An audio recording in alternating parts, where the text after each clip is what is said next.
Bom dia, Jardim de Oração, bom dia, Instagram. Vamos para mais uma porção semanal. Eu tenho duas histórias para contar para você, na verdade, uma só com duas vilas. Era uma vez duas vilas, uma delas acordava todas as manhãs e sentia um cheirinho de pão. E aquele cheirinho de pão, logo ao acordar, fazia com que todo o pessoal do vilarejo ficasse se regozijando na cama. Ah, o cheirinho de pão quentinho. E eles recém ainda estavam acordando. E aquele cheirinho invadia as casas e eles ficavam assim, ó, numa alegria sem fim. Por quê? Porque eles tinham certeza que ia ter pão. E provavelmente o pãozinho já estava assando por causa do cheiro. Então eles ficavam felizes da vida e com esperança, com expectativa de acordar e desfrutar desse pão e etc e tal. Uma segunda vila não gostava desse cheiro, ou achava que esse cheiro não era o suficiente. Então, eles ficavam querendo mais.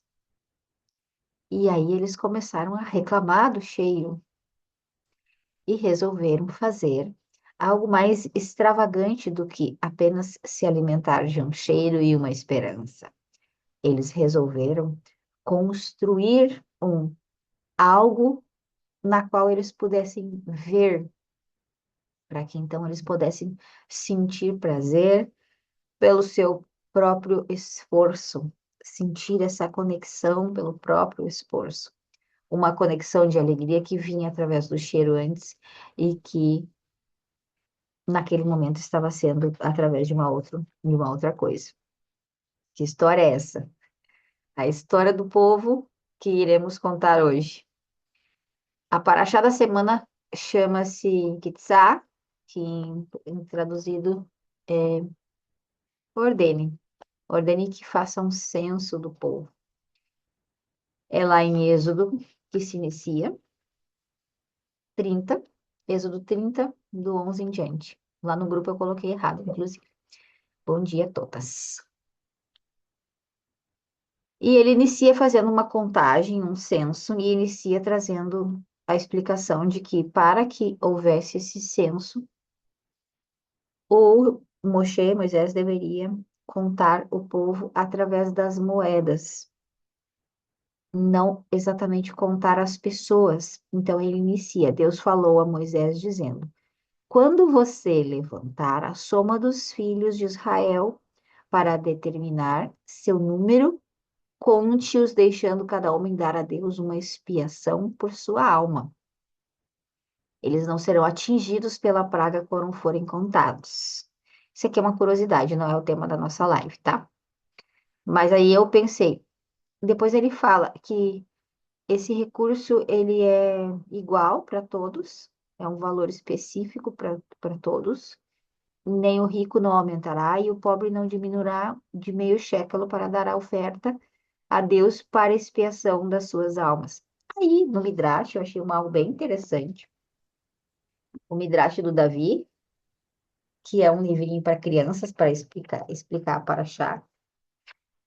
E no Midrash diz algo que daí fecha com aquilo ali que está escrito ali para fazer a contagem das pessoas. Não se deve contar as pessoas, mas se deve pedir dinheiro para elas para contar as moedas. Aí eu entendi, porque aí diz assim, ó, Deus diz a Moisés para contar Bnei Israel, filhos de Israel. Deus instrui Moisés. Se você quiser saber quantos judeus há, não os conte, pois, à medida que cada judeu é contado, Satã, o anjo mau, aponta seus pecados e reclama para mim. Deus puna este judeu por seus pecados. Portanto, use uma maneira diferente para saber o número de judeus. Recolha de cada pessoa uma moeda. E então, conte as moedas. E eu pensei, agora entendi. Tá, então, ele vai falar sobre isso no meio de uma história que está acontecendo.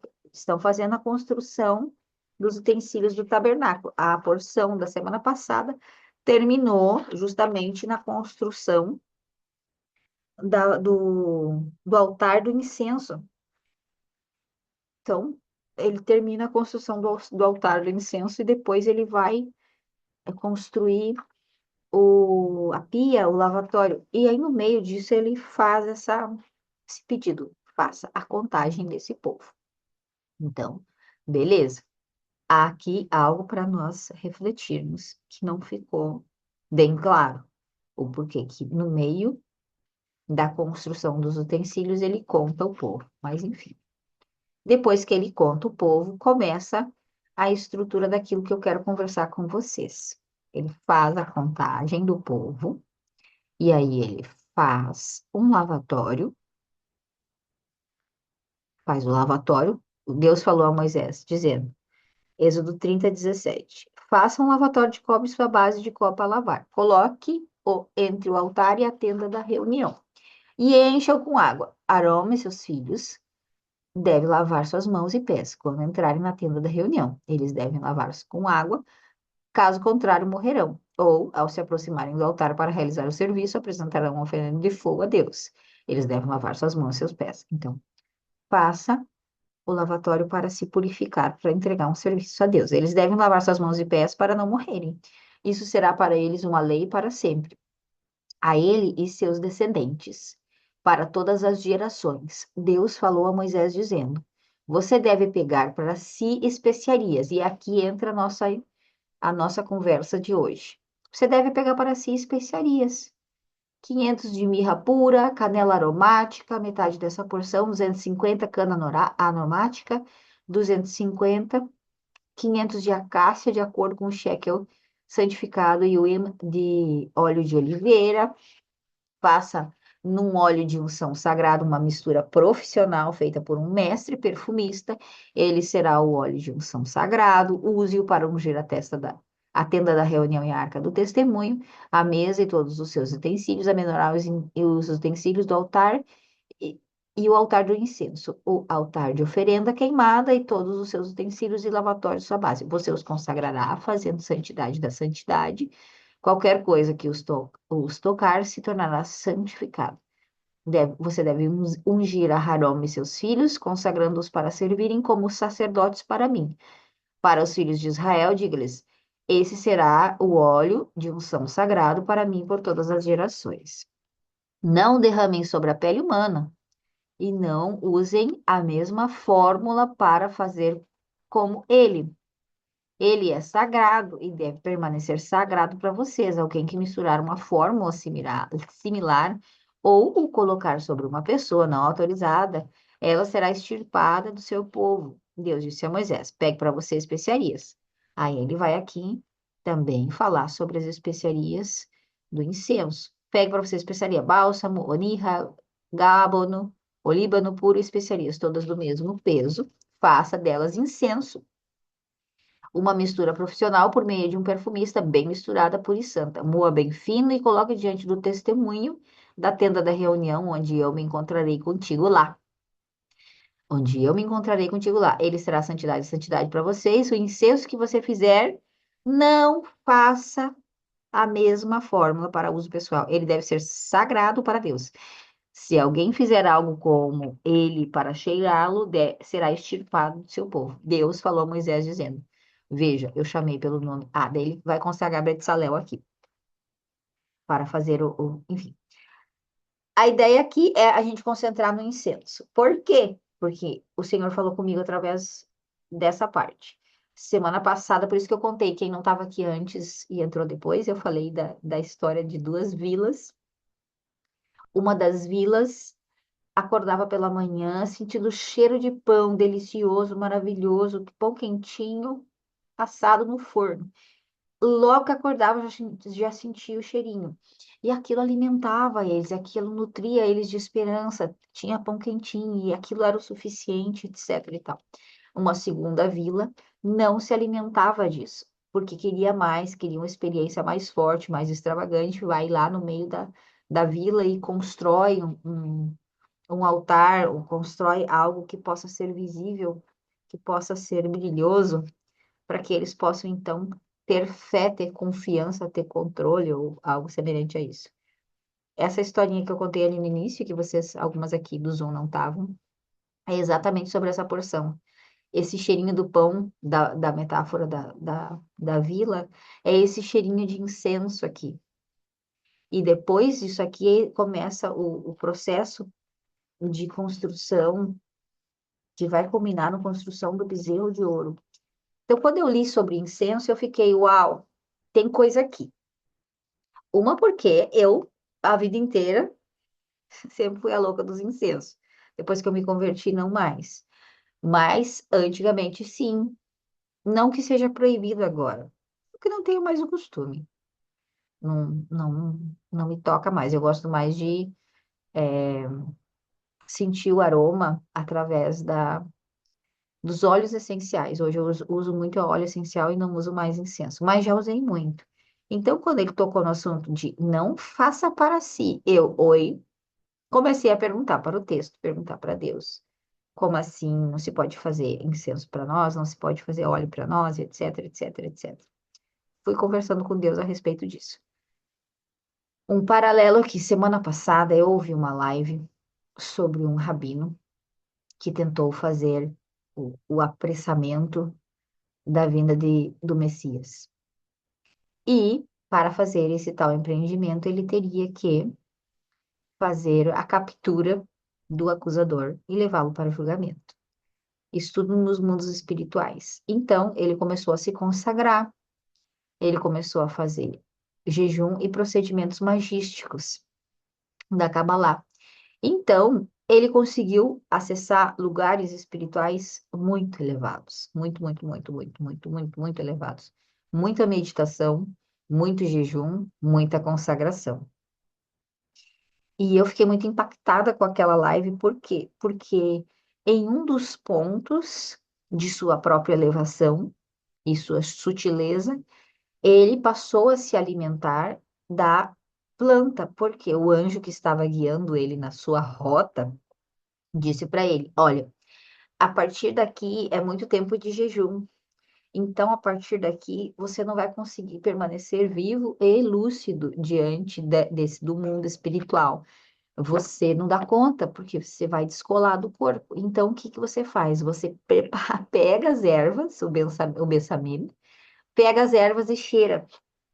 Porque ao cheirar a erva, a tua alma cola ao corpo de novo. Quando ele disse isso, tipo, sabe quando a gente recebe algo na hora, assim, tipo, oi, o cheiro da erva faz com que a alma cole no corpo? Pensa, uma pessoa que está em jejum por muito tempo. Passou dos 20 dias de jejum. Era muito tempo mesmo. Numa caverna. É toda uma história. Mas mexeu comigo essa parte do cheiro. Ele começou a cheirar a erva para continuar a alma dentro do corpo e ele continuar a sua trajetória espiritual. E a erva o alimentou. A erva, além de fazer com que a alma ficasse no corpo, começou a alimentá-lo. E isso é uma verdade, porque quando a gente vai cozinhar, a gente come a comida pelo cheiro. Ou seja, a gente come o cheiro da comida, a gente come o cheirinho do pão, a gente come a comida do vizinho. Quando o vizinho está fazendo uma comida, a gente sabe até o que é. Eu, pelo menos, sou dessa.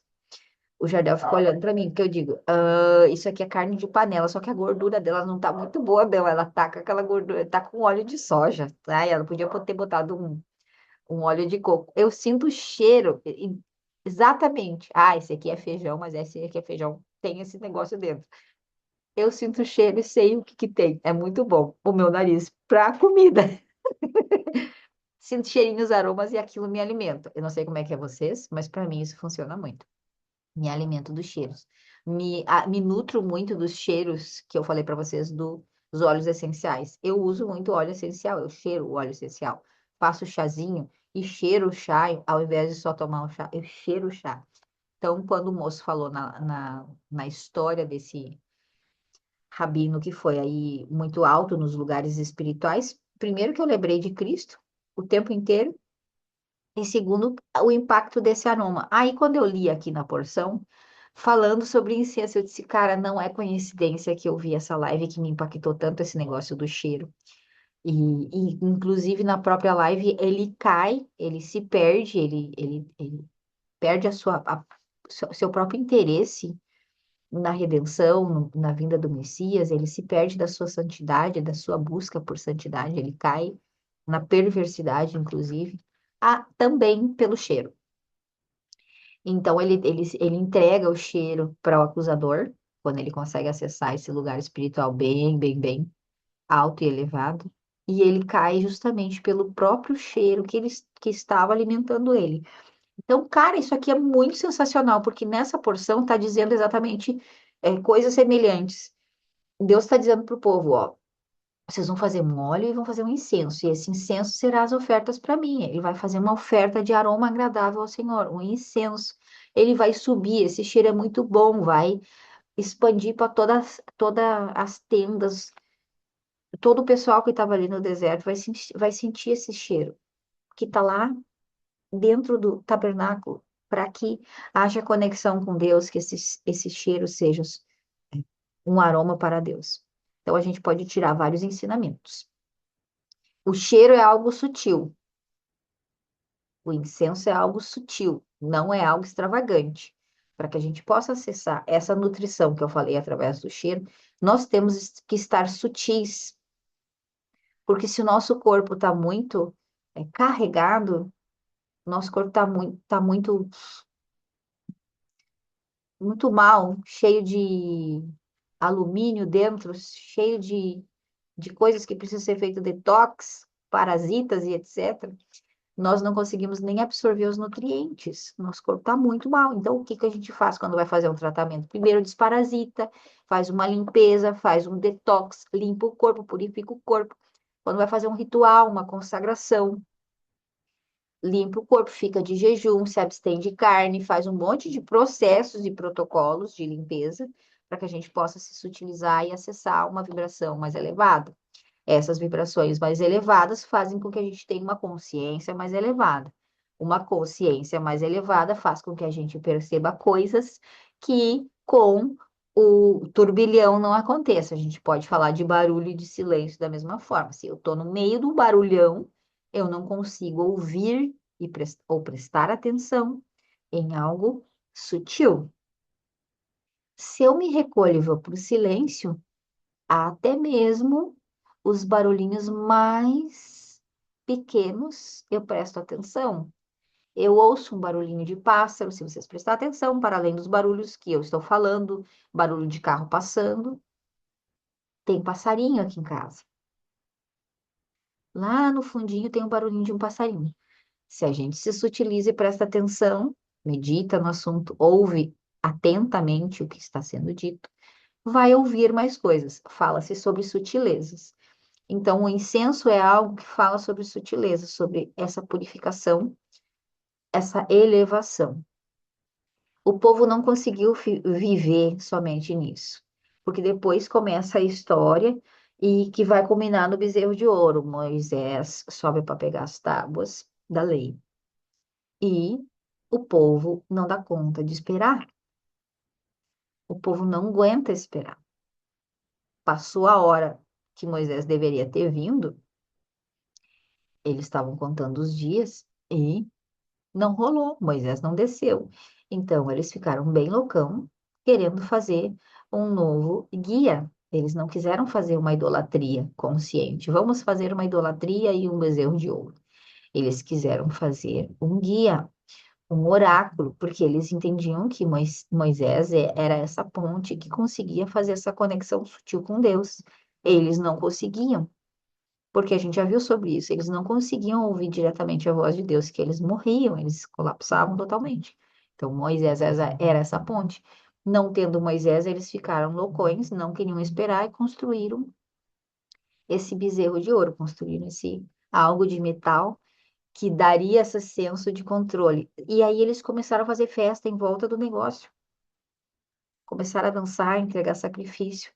Veja a diferença da entrega de um sacrifício de incenso, que é sutil. Eu fiquei imaginando, de um lado o incenso subindo, aquela faísquinha assim fininha, aquela fumacinha fininha, a gente meditando, o cheirinho entrando nas nossas camas, assim, quando a gente está dormindo, cheirinho do incenso.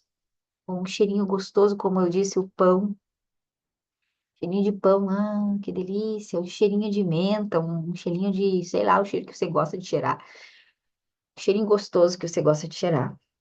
E a diferença de um fogo com matança, com sangue, com gente dançando em volta da fogueira, e um festeirê, uma grelha, um grita-céu, assim, uma coisa arada insana, mais ativado. A gente vai comparar isso e vai dizer e vai fazer a pergunta: qual você acha que é mais forte? A esmagadora maioria vai dizer: mais forte é a loucura, o caos, a gritaria, o fogo é maior, olha ali, aquilo ali mexe mais, aquilo ali é mais estrondoso, é mais emocionalmente ativador. Não significa que é mais sutil. A fumacinha fininha sim é sutil, mas ela é mais forte ou é mais fraca? A questão não é ser mais forte ou mais fraca. A questão é a nossa percepção em relação a ser mais forte ou ser mais fraca. E a maioria falaria, não, realmente o mais forte é o fogo. Mais forte é essa intensidade do processo. Mas no que diz respeito a relacionamento com Deus, o que será que é mais forte? O que será que é mais sutil? Então, é muitas vezes isso que a gente busca, uma espiritualidade, uma conexão que é mais forte. Eu quero sentir mais, eu quero ser impactada com algo maior. Só que não, porque não é sobre experiências emocionais, é sobre conexão com Deus. Deus não é uma explosão, uma, uma experiência espiritual extravagante, um bezerro de ouro. Eu fico imaginando eles com o bezerro de ouro, eles andando em círculos em volta do bezerro de ouro, matando boi para poder entregar para o próprio boi, e matando bicho e fazendo consagrações e etc e tal, e dançando em volta daquilo. Aquilo tendo uma experiência. Hoje a gente tem experiências semelhantes na igreja, com choradeira, com cai e se joga para trás e aquela gentarada caindo, aquela gentarada falando em línguas, e aquele barulhão. Isso não estou dizendo não é uma espiritualidade saudável. Estou dizendo que isso é um, um barulho em excesso. E é onde Deus pede um relacionamento que transforma no silêncio, na conexão sutil, num lugar que não é barulhento, para que a gente possa perceber além daquilo que a gente costuma perceber. Perceber além daquele, sabe? O que tanta gente busca, a conversa com Deus, que tu faz uma pergunta e Deus responde. Para isso a gente tem que estar sutilizado. Porém, entra a parte número dois, que tá dizendo aqui, não faça para si. Não faça para si. Então, ensinamento número um, que veio para mim, tá? O sutil, ele veio antes. Ele era para ser a única coisa. O sutil, o interno, o silencioso, esse lugar de que eu acordo e eu sinto esse cheiro, percebo essa profundidade, esse aroma que vem celestial. Eu me nutro, tenho esperança e me sinto satisfeita com isso. Não significa que eu vou ficar inerte em relação à satisfação ou insatisfação. Não é sobre isso o tema. É sobre essa percepção espiritual. Diferente do povo na época que não se sentiu assim e foi buscar uma experiência mais impactante para o próprio eu, que é cultuar ao bezerro de ouro, que seria esse novo oráculo que traria a presença divina para próximo, como um catalisador para a presença divina. Muito mais, entre aspas, forte do que o incenso. Então, isso me chamou muita atenção, ao mesmo tempo que me chamou muita atenção ele dizer: não faça para uso pessoal, ele deve ser sagrado a Deus. E aí eu refleti muitíssimo sobre isso e cheguei a uma conclusão. E vocês estão livres, são livres para refletir também e trazer novas perspectivas em relação a esse incenso e em relação a essa proibição. Não deve ser usado para uso pessoal essa mesma forma. E será muito bem-vindo o seu comentário. Eu vou aguardar o seu comentário também aqui no Instagram e também no Zoom, para que a gente possa bater um papo. O ponto número 2, do sutil. Eu já tive muitas experiências de sutileza com o uso de ervas, ayahuasca, rapé e cogumelos. E todas as experiências que eu tive, de certa forma, me conduziam para o eu, para esse eu profundo. Porém, contudo, todavia,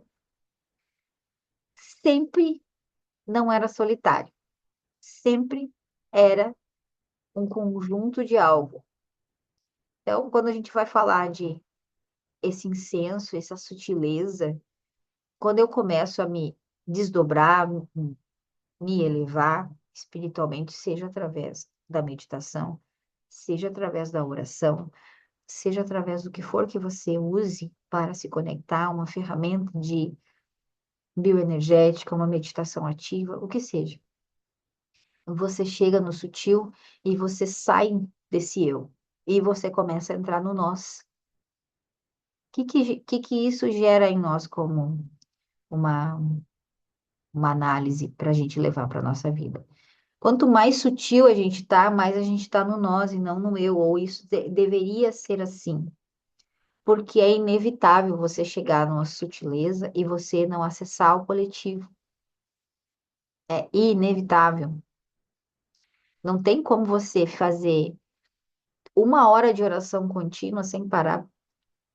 E aonde a oração te eleva, não necessariamente uma oração de choro gratuito, uma oração que te eleve, uma conexão com o Pai, um momento de agradecimento, uma meditação que você faz em silêncio, que te eleva, uma visualização interna que te eleva, você vai acessar inevitavelmente lugares coletivos. Sabe quando a gente está mal? E a gente começa a conversar com Deus, ou a gente começa a conversar até mesmo com um amigo, com um psicólogo, com um terapeuta, as minhas clientes no meu ambiente terapêutico. Daqui um pouquinho aquela fala gira uma chavinha dentro, e ela pensa, nossa, vamos falar no termos de reclamação, de murmuração, porque está acontecendo alguma coisa muito ruim, a pessoa está sofrendo e ela precisa contar sobre isso, precisa falar sobre isso, precisa meditar sobre isso, orar sobre isso. E ela começa. Ai, Senhor, porque isso, porque aquilo, não sei o quê, papá, me ajuda, isso acontecendo. E ela tá assim, ó, com a testa enrugada e não, não, não, não, não, não. Aí passa 5 minutos, 10 minutos, 15 minutos, né? Daqui um pouquinho ela disse assim, nossa Senhora, mas é verdade. Tipo assim, ela já começa a pensar, nossa, é verdade. Uau, e chora, chora, chora, chora. Daqui a pouquinho, nossa Senhora, realmente, nossa, mas que grata que eu sou por isso. Pronto, virou a chave.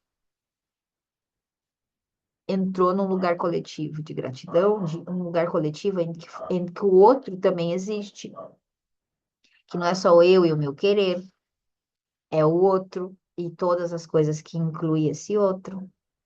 Então, quando ele está falando não use para uso pessoal, é porque não vai resolver usar para uso pessoal. Quanto mais sutil fica, mais no coletivo a gente entra. Então, se a gente puder ter consciência de que assim é, a gente já vai acessar esse lugar sem passar por essas portas, vamos dizer assim, esses solavancos de mudanças de paradigma. Você já vai acessar o coletivo de uma forma mais intencional, até mesmo na oração, por exemplo, na oração. Ao invés de pedir para o eu quero, me dá, a gente pede para o nós. Senhor, eu faço isso, mesmo estando sozinha, e às vezes eu tenho que me corrigir, porque eu faço isso constantemente. Nós, Senhor, se eu tô sozinha, eu estou sozinha, tá, mas eu e os anjos, porque eu me dou conta que eu tô sozinha, mas eu acostumei, porque eu intencionalizei isso, de que as minhas orações sempre seriam no nós, mesmo que tenha, às vezes, momentos de conexão em que eu falo de uma emoção específica, eu sempre levo para o nós. E então, quando eu li essa porção, isso foi muito marcante para mim. A resposta de Deus em relação à minha pergunta foi muito rápida. porque já estava muito no meu campo experiencial, vivacional, porque para mim a sutileza é algo extremamente relevante. Eu não gosto muito da muvuca, eu prefiro o, a tranquilidade, sabe, o ficar quieta, estar quieta. Mesmo quando eu saio, parece que eu sou bem falante, mas na verdade não. Eu gosto de ficar quieta. Quando me provocam a falar, eu falo. Mas, de modo geral, eu gosto da tranquilidade, eu gosto do silêncio, gosto de ficar quieta. As minhas respostas emocionais automáticas são todas voltadas para o silêncio, para o ficar quieto, para a introspecção. Então, é o meu lugar de equilíbrio, de refúgio. Então, para mim, isso aqui é muito fácil, diferente de muitas pessoas que se equilibram no barulho. E essas pessoas foram essas que buscaram esse bezerro de ouro. Não, eu não consigo só com esse cheiro não me nutre. É muito fraco para mim, eu preciso de uma experiência maior. Eu preciso, de novo, de uma experiência maior, o viciante. Maior, não está o suficiente. Maior. Tá, vamos pegar e vamos construir um algo aqui para a gente possa ver esse algo. Porque o sutil é invisível.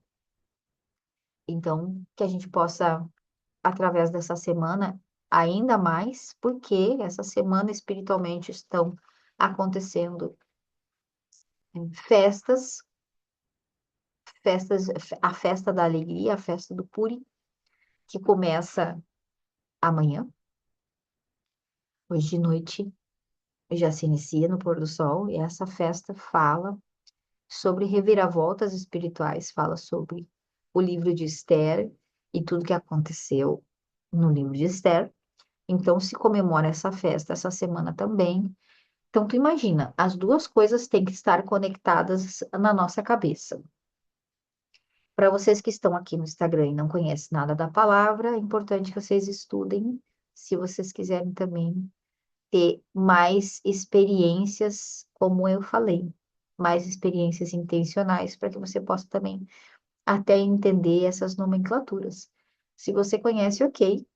Então, juntar essa história de Esther, a festa de Purim, a reviravolta que aconteceu, a vitória e o declínio de Amã e tudo que representa espiritualmente essa estrutura, como, por exemplo, a dúvida, o medo, a sensação de estar às portas da morte, a ameaça dessas portas da morte, e ao mesmo tempo ter fixado em si a confiança. Deus é a nossa providência. Ele vai proporcionar a nossa libertação, ter a certeza disso. E ao mesmo tempo não ficar parada, fazer movimentos.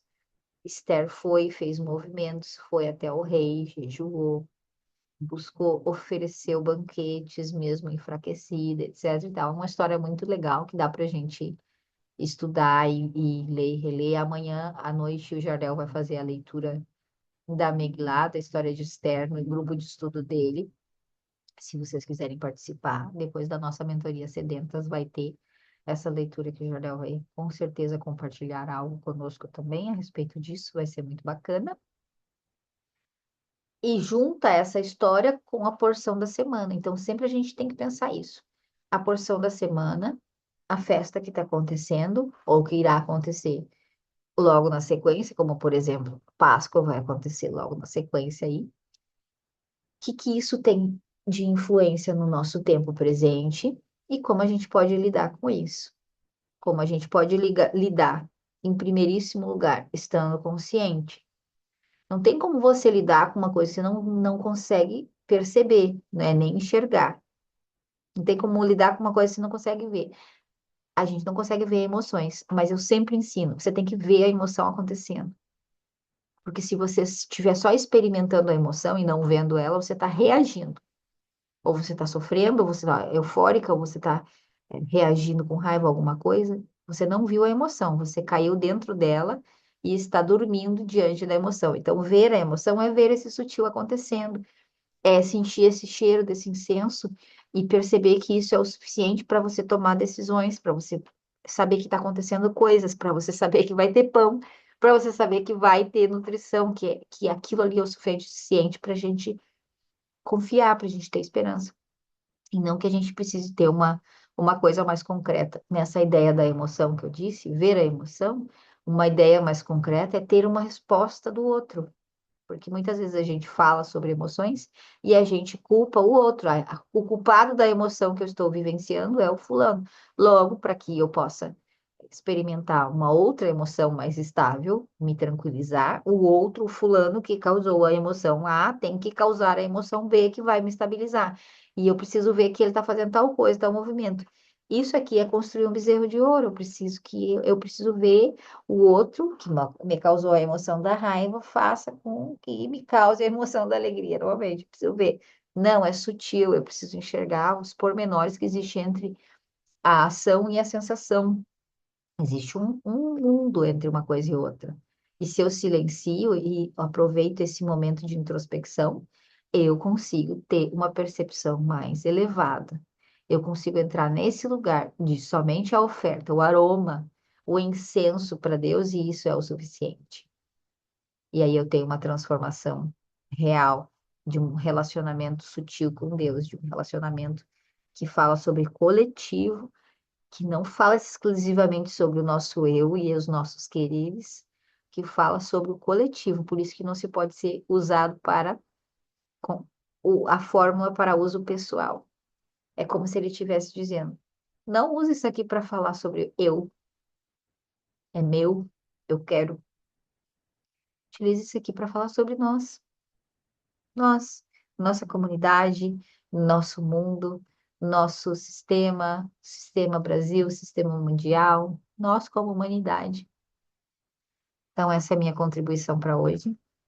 Eu quero ler para vocês, inclusive quero ler aqui para o Instagram, uma oração que está no livro de Salmos. Eu tenho um livrinho de Salmos, muito bom, por sinal, esse livro de Salmos. Só o livro de Salmos, e ele tem a literatura em hebraico e transliterado em português. Ganhei do meu marido e fiquei muito feliz com o meu presente. E tem uma oração no início, e tem uma oração no final. Eu quero ler a oração do final para vocês. Esse livro é um livro. Bom, depois eu posso escrever nas legendas aqui. Vitor Friedlin, Davi Gorodovitz, Jairo Friedlin. Oração após a recitação dos Salmos. Ó Eterno, nosso Deus e Deus de nossos pais, pelo mérito da leitura do livro de Êxodo, da Torá que acabamos de recitar, pelos méritos das palavras que formam seus versículos e pelo mérito do sagrado nome divino que deles emanam, concede-nos a expiação por todas as nossas transgressões, perdão por nossa iniquidade, por todos os atos pecaminosos que praticamos diante de ti. Faz-nos retornar a ti em sincero e completo arrependimento. Conduze-nos por teus caminhos, inspira-nos a agir sempre a teu serviço e abre nossos corações ao estudo da tua Torá, ao estudo da tua palavra. Envia um pleno restabelecimento aos enfermos de tua nação e particularmente fale o nome do seu enfermo, Evelyn, filha de Lauren, se você souber o nome da mãe, melhor ainda.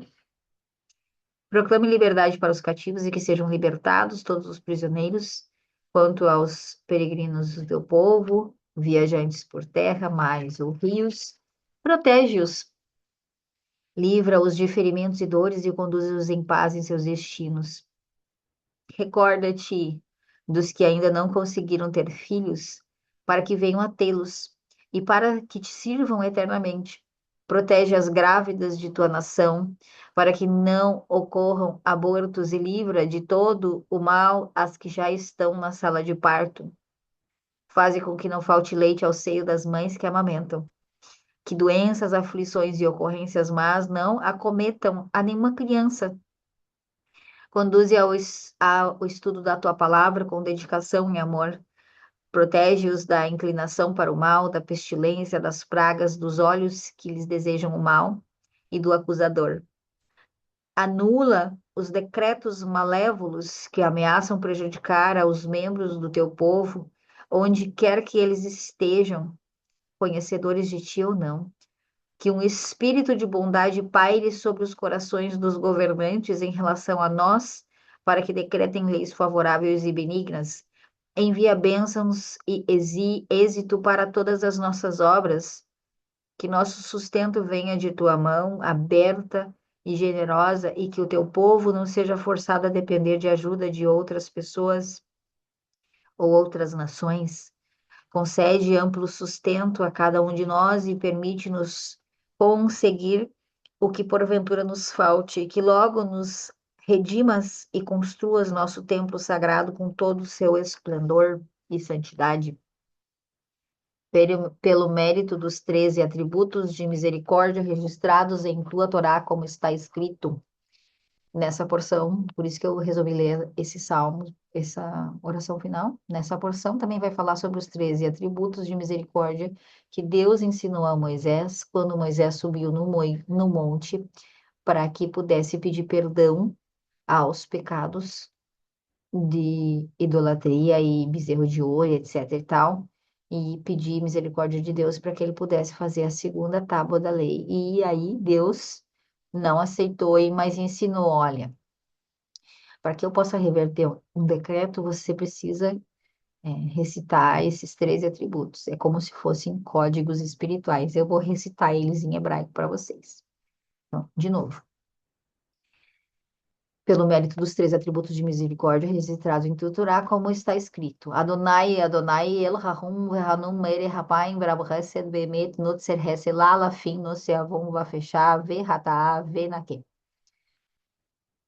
Quem te invoca desta forma não deixa de receber tua resposta. Ajuda-nos, ó Deus de nossa salvação, pela glória do teu nome. Salva-nos e concede-nos expiação por todas as nossas transgressões, por amor de teu nome, bendito seja o eterno para todo sempre. Amém. Que assim seja.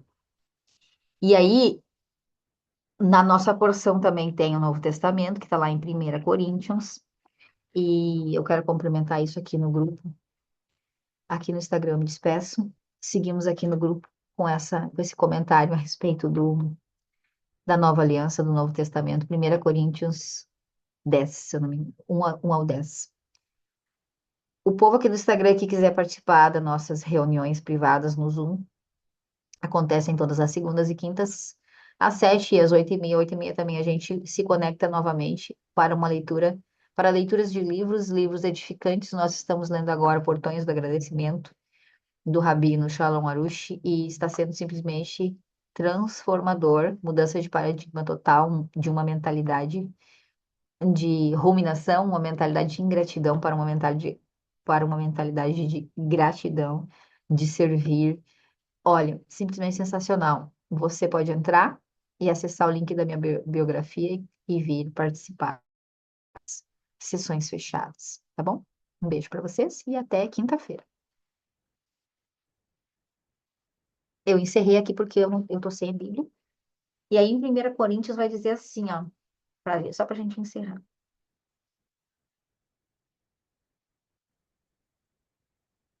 1 Coríntios, era 10, né? Aqui.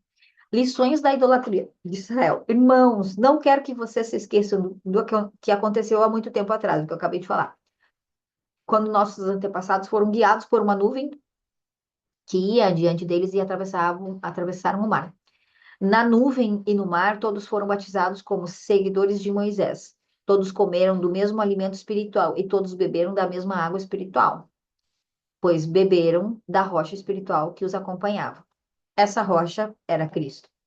Mas o que chama atenção, todos comeram do mesmo alimento espiritual. A gente sabe que é o maná, mas a gente pode entender sobre essa sutileza que eu falei do incenso. No entanto, Deus não se agradou da maioria deles e seus corpos ficaram espalhados pelo deserto. Tais coisas aconteceram como a advertência para nós, a fim de que não cobicemos o que é mal, como eles cobiçaram, nem adoremos ídolos, como alguns deles adoraram. Segundo as Escrituras, todos comeram e beberam e se entregaram à farra. Por isso que eu disse para vocês, eles ficavam rodando em volta do bezerro, isso na minha cabeça, tá? fazendo, bebendo, gritando, sapateando, dançando e etc., fazendo farra. E não devemos praticar imoralidade sexual, como algum deles praticaram, e morreram 23 mil pessoas num só dia. Também não devemos pôr Cristo à prova, como alguns deles puseram, e foram mortos por serpentes. E não se queixem, como alguns deles se queixaram e foram destruídos pelo anjo da morte. Essas coisas que aconteceram a eles nos servem como exemplo.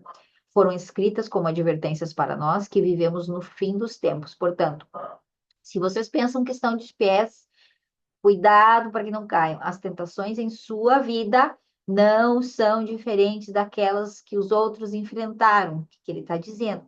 Pega as lições, coloca como uma análise para a tua vida agora, o que está acontecendo agora. Só que para isso a gente precisa estudar para poder entender o que está acontecendo espiritualmente no momento, para que a gente possa passar por isso aqui. As tentações da sua vida não são diferentes da que os outros enfrentaram.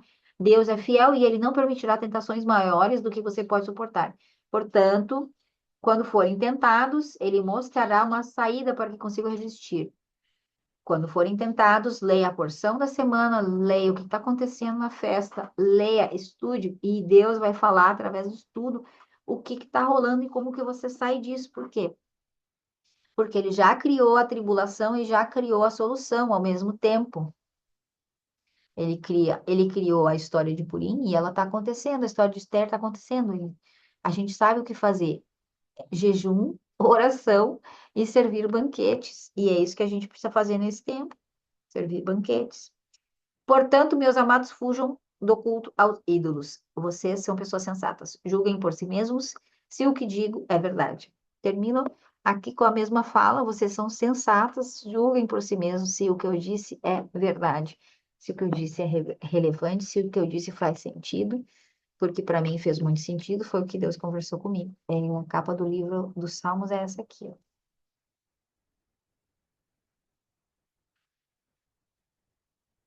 Muito bom esse livro. Eu gostei muito da oração final também. A oração tem uma oração no início e uma oração no final. Quero ouvir vocês, se fez sentido, se tiveram insights, se estudaram a porção da semana que veio. Bom dia, Jardim de Oração. Dia, Tudo tranquilo? certo. É engraçado você falando das sensações. E realmente a gente come primeiro a comida pelo cheiro. Quando se refoga um alho num azeite, não tem sabor como o cheiro que ele provoca. Infelizmente, eu digo. Mas é muito interessante. E ter essa sutileza ou essa sensibilidade, né? É muito interessante realmente transportar isso para a adoração e a conexão com o Senhor. É uma coisa que eu ainda não tinha pensado. Quanto ao barulho, ao alarido, eu sei que muitas pessoas às vezes preferem você, talvez pela sua experiência, Sheila, de ter transcendido, né, através de, vou chamar de alucinógenos, pode ser assim? É, tenha marcado em você que essa experiência seja a mais contundente, a mais forte, para realmente te levar até lá. Mas eu digo para você que quando eu escuto um acorde de guitarra no grupo de louvor, é como se fosse uma catapulta. Pá! Então, realmente, eu penso que há essa diversidade. Realmente depende talvez da percepção de cada um ligado, sei lá, a um traço da personalidade ou do caráter, não sei. Realmente estou só conjecturando aqui, porém, é, o barulho também, o alarido, é, fez com que as muralhas de Jericó caíssem, entende? Mas no momento certo, sem sombra de dúvida, porque enquanto o povo marchou 7 vezes em silêncio, para que não houvesse murmuração, para que não houvesse palavras de dúvida, palavras talvez contrárias à vontade do Senhor, e o Senhor conhecendo o povo fez com que eles marchassem em silêncio. E no momento certo, houve um alarido, houve um grito e as muralhas caíram. Então há um pouco essa dicotomia de como que o Senhor realmente age através de nós, no silêncio, na sutileza, né, na quietude, também como no barulho. Quando você fala, né, que na sua mente ali a adoração do bezerro era uma, sei lá, uma bagunça, uma confusão, eu também vejo assim, né? Até porque a palavra própria nos transporta isso quando Josué tenta, eu imagino que seja isso, disfarçar que o povo está ali adorando um bezerro, falando para Moisés: ah, o povo está cantando de alegria. Dá Pode, vontade de também, rir. Moisés fala: cantando de isso não alegria. é barulho de alegria, não. E ele já desce, já fica muito bravo com o povo, enfim. E ali 3.000 homens são mortos, né? É, por conta de não escolherem ao Senhor. Enfim. Então é muito interessante isso quando você fala. E ontem eu estava tendo uma conversa com a minha irmã a respeito de bebida. O quanto que eu tenho pavor de perder o controle da mente, o motor, seja lá o que for, porque eu não bebo, então qualquer coisinha que eu beba de álcool, pronto, acabou. Eu já me solto e isso me dá um pavor por dentro. Me dá um medo de não conseguir ser a dona dos meus atos, das minhas palavras, do meu comportamento, entendeu? Então, tem um pouco a ver com isso também, a maneira como cada um se conecta ao Senhor. Talvez você tenha desenvolvido um controle, né? Uma, eu quero dizer uma coisa que a gente tem no esporte. Não tá me vindo a palavra. Mas, enfim, você consegue gerenciar isso dessa forma e essa é a maneira mais efetiva que você encontra de se conectar em adoração ao Senhor e tudo. E já para outras pessoas isso não funciona, porque pelas experiências de vida, etc., no meu caso né, que meu pai bebia, então eu tomei pavor de bebida, então isso não é uma coisa que vai funcionar, por quê? Porque também é um gatilho mental, emocional, como você diz, né? As emoções, a gente não tem que só experimentar as emoções, mas a gente tem que olhar para elas. E quando você não desenvolve isso, é muito difícil de você fazer uma conexão dessa, como esse rabino fez. Eu fico pensando, o pouco que eu ouvi e o que você descreveu, do que você me mandou do vídeo, que eu ainda não tive a oportunidade de assistir todo, porque no Instagram toda hora se toca o telefone, desconecta o vídeo, né? É, me dá uma aflição de ouvir os passos dele para poder atingir esse nirvana, né? Esse estado superior mesmo, porque afinal de contas a gente é matéria.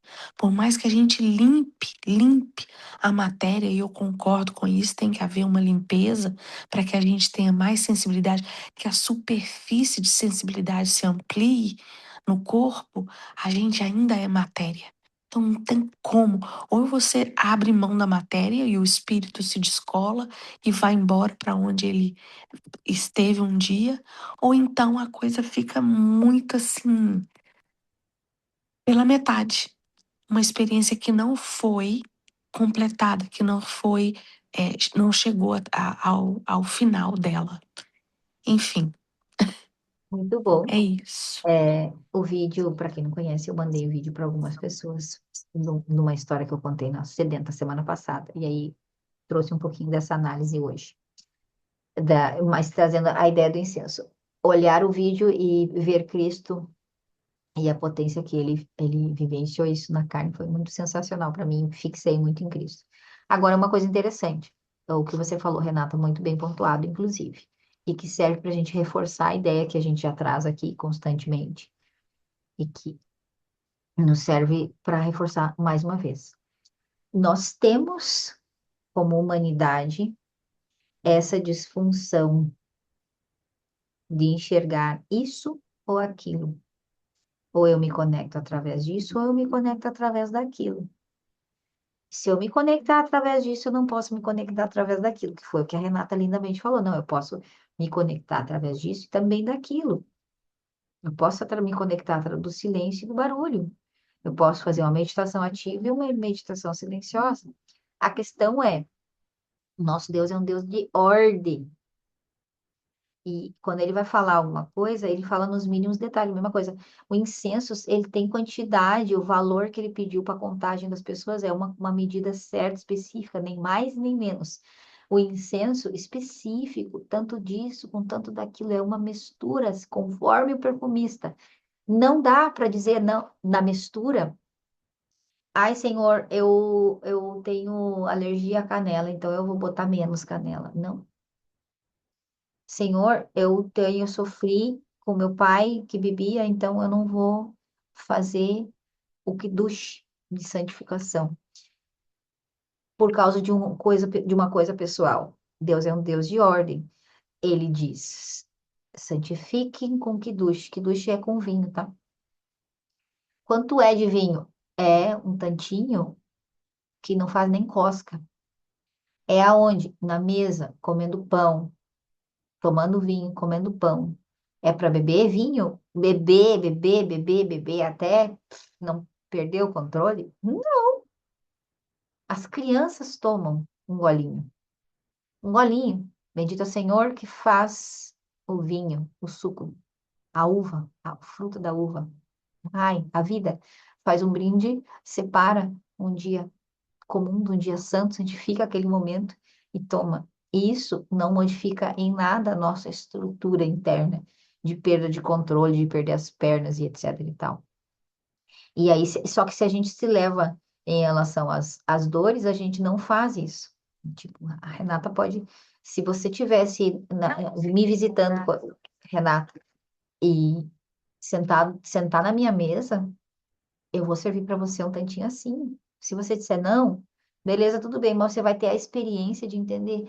Olha, mas isso aqui é ressignificador para mim. Maravilhoso, mas não é o tema da Renata e da bebida. O tema é: o Deus é um Deus de ordem. Então, nesse tempo, não é o mesmo tempo da muralha de Jericó, que precisou do barulho, do chofar, da trombeta, do barulho, sabe? Nesse momento específico, onde temos essa estrutura que eu falei do incenso.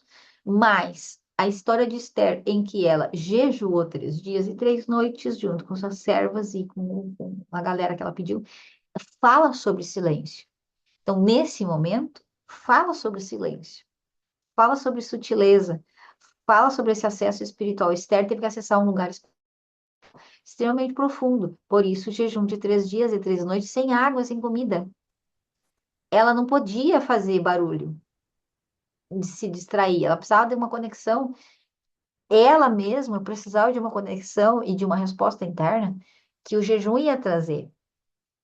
Uma casta espiritual, uma reviravolta espiritual que o jejum ia trazer. Cristo já nos ensinava, tais castas só caem com oração e jejum. Quebra de decretos. Então, o que aconteceu essa semana, o que está acontecendo, o que está vigente no céu essa semana é: operem mais em silêncio, operem mais na sutileza. Se possível, façam jejum. Faça jejum de nascer do sol a pôr do sol.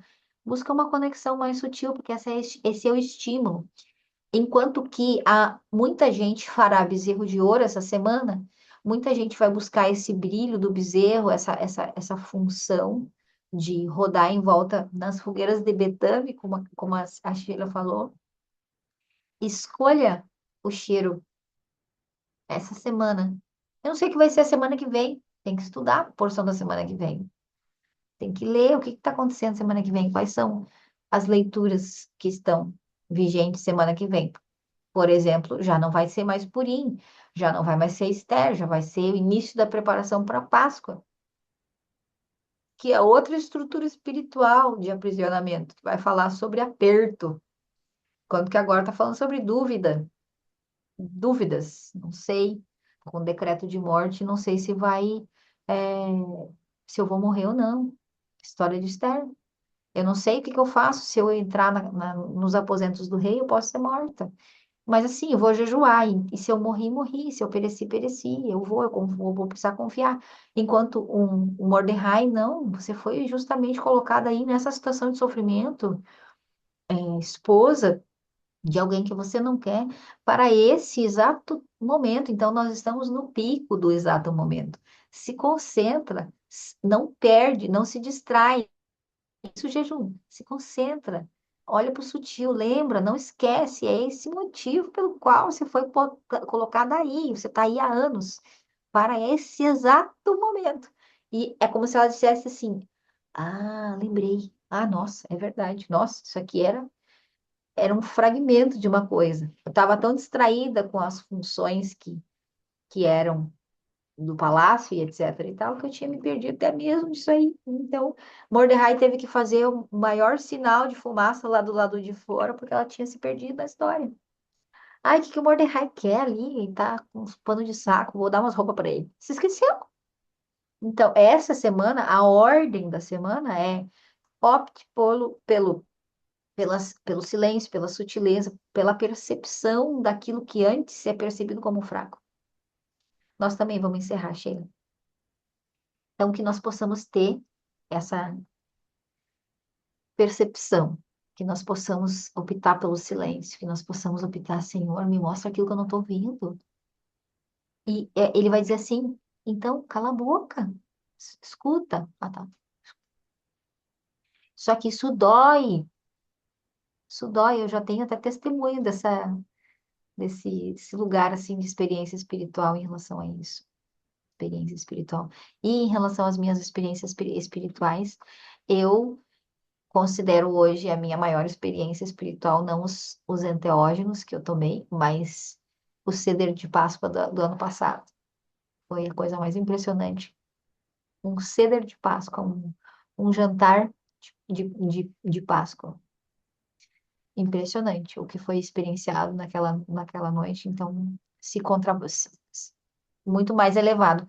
Porém, as minhas experiências de vida me levam a falar sobre isso e a testemunhar sobre isso. O Senhor me usa como testemunha nesse lugar.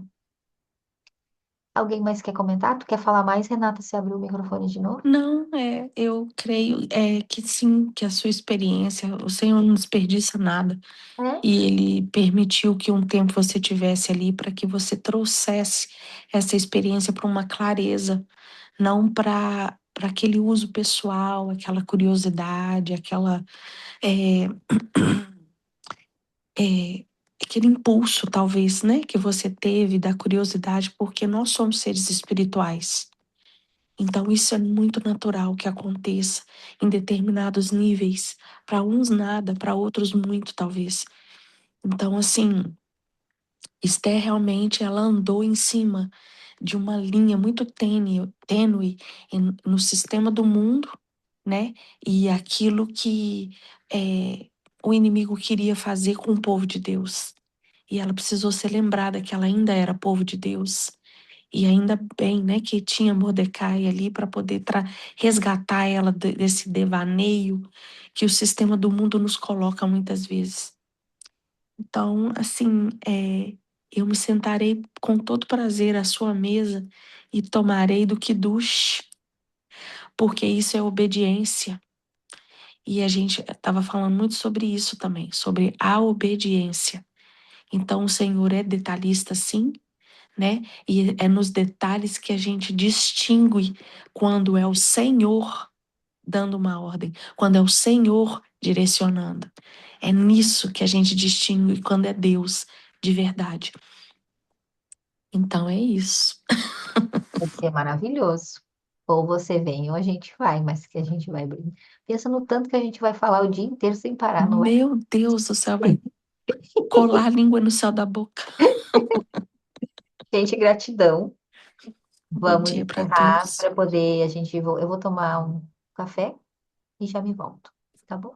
Para nós, Ok. 8h30, fazer a leitura do nosso livro. Beijinho para todos, até já já.